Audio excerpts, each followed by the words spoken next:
All right, folks, welcome back. So let's go back to our next story. You know, of a fact, politics is not an exact science. But I tell you, the sociologists will tell you it's an attitudinal one. Here is one. Labour Party's vice presidential candidate in the 2023 elections, Yusuf Datti Baba-Ahmed, is scandalized by former Vice President Atiku Abubakar's persistent presidential bid. The Zaria-born politician recalls that he was serving the mandatory one-year youth service in 1992 when the former vice president aspired to be president.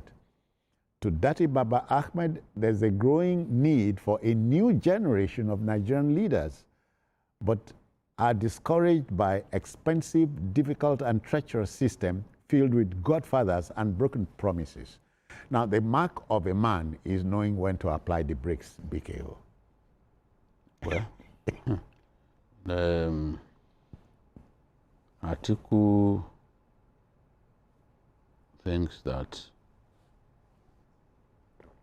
he will become the president someday. He's confident that no matter how long it takes, that he will be president.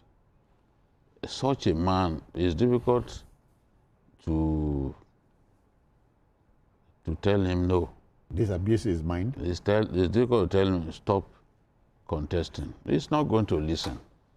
He's not going to listen. And he once pointed to Abraham Lincoln, the former American president. Yeah. Tried many times to be senator.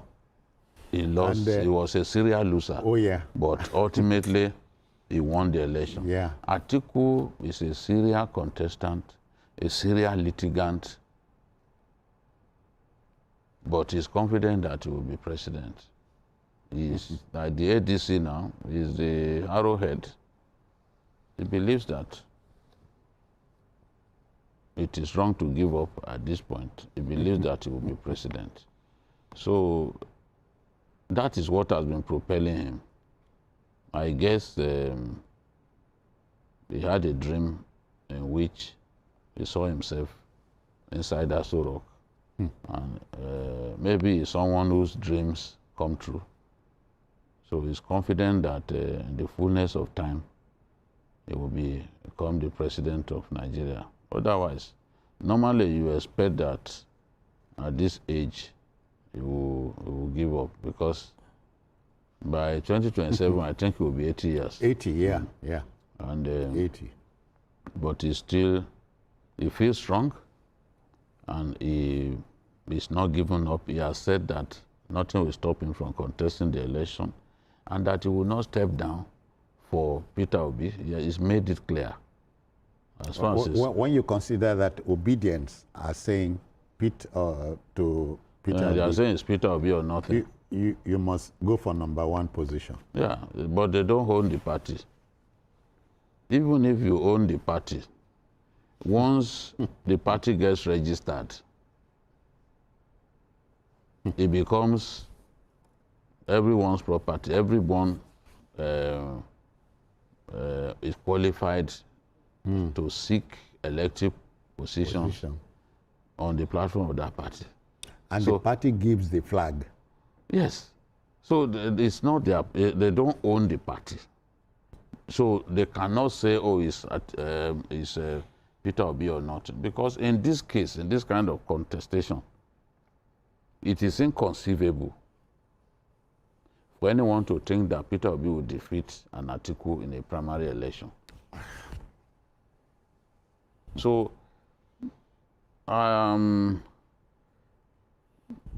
it's immaterial for Datti Baba-Ahmed to say, oh, when it was, it's immaterial. The man, the man is free to contest. But they tell you that's politics. There are older politicians, people like Pelosi, they are older than some of the politicians here. Yeah, yeah. Pelosi is not a young woman, but she's still waxing strong. Trump is not a young man, but he's still president of America, And he feels strong and is acting strong. So there is no age limit. We'll talk about as long as you feel strong and your health, the state of your health is good, you are free to contest in politics. There is no, age limit. I was going to talk about next door, Cameroon.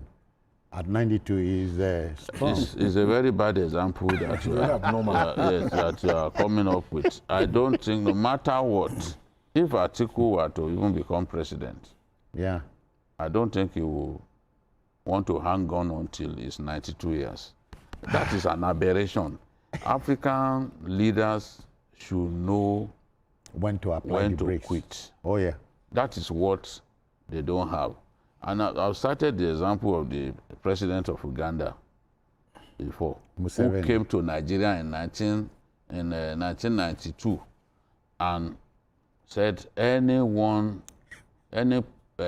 leader who has stayed beyond 10 years in office must have overstayed his welcome. The same man is still in office.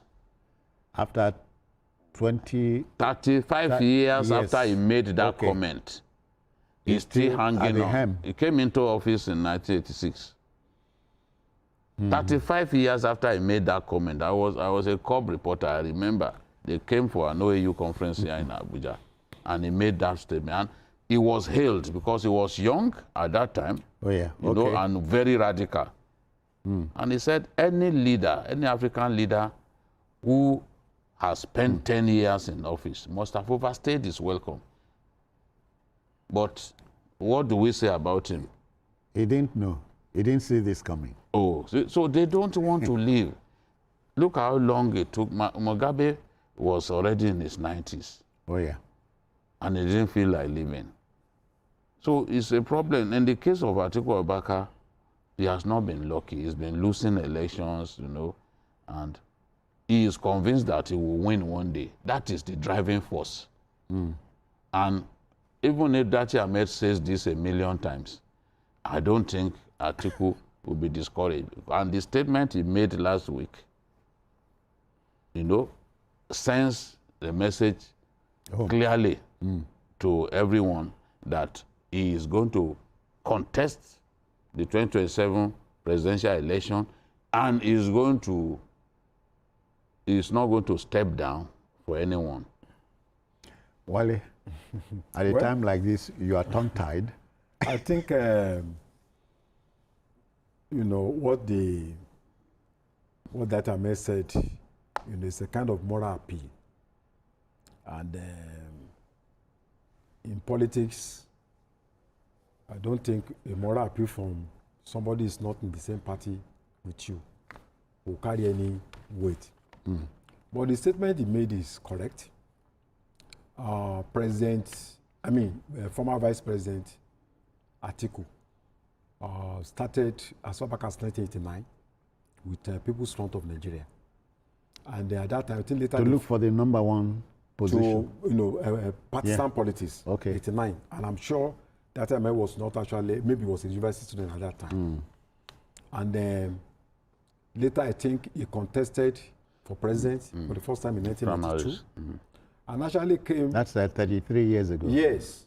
And, you know, he scored 2,066. He was third, you know, after Babagana Kingbe and Abiola came first. Okay. And I think the idea at that time was Abiola actually wanted to pick him as vice president, but the SDP governors insisted that it should be Kingibe. So he was robbed of that opportunity. And I think since that time, he has been aspiring to...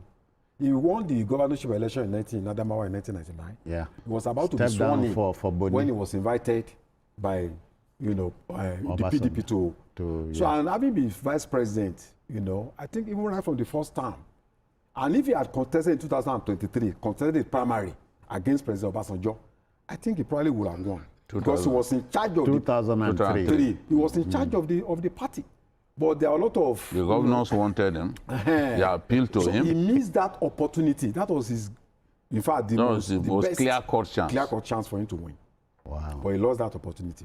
So he And has because Obasanjo begged him. yes, he pleaded Obasanjo with won. him, and as soon as he got that, using military tactics, he turned against Yes. Atiku. So I think he has considered at least for about 6 times now.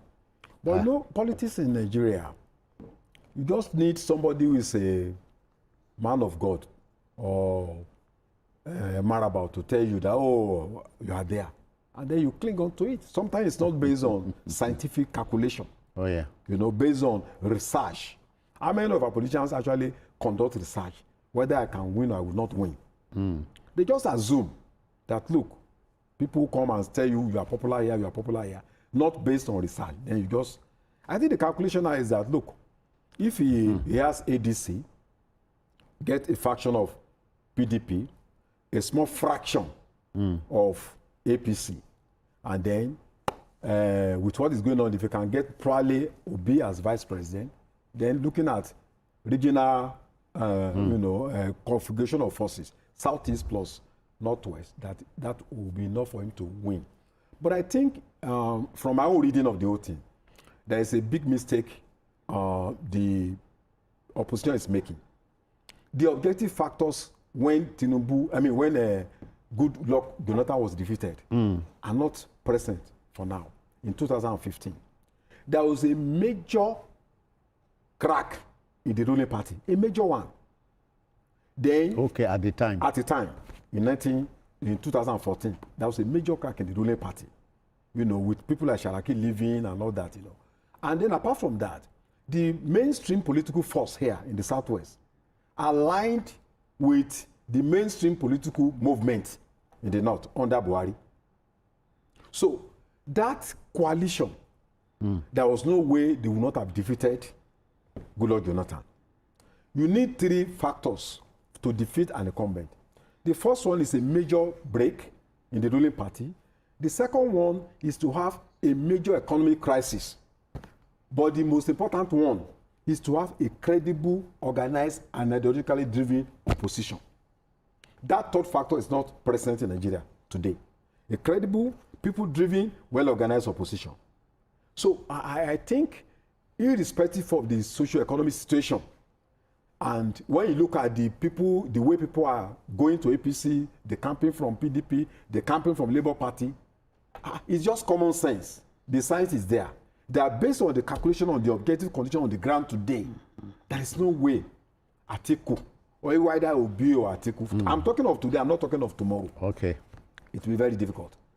Look at what is happening. Northwest and Southwest, they have the highest number of votes. And there is, both regions are already, you know, forming. Look at Kano, what is happening in Kano? Kano and Lagos, where you have the biggest, you know, the highest number of votes. Look at what's happening in Rivers. So tell me, what miracle did you want to perform?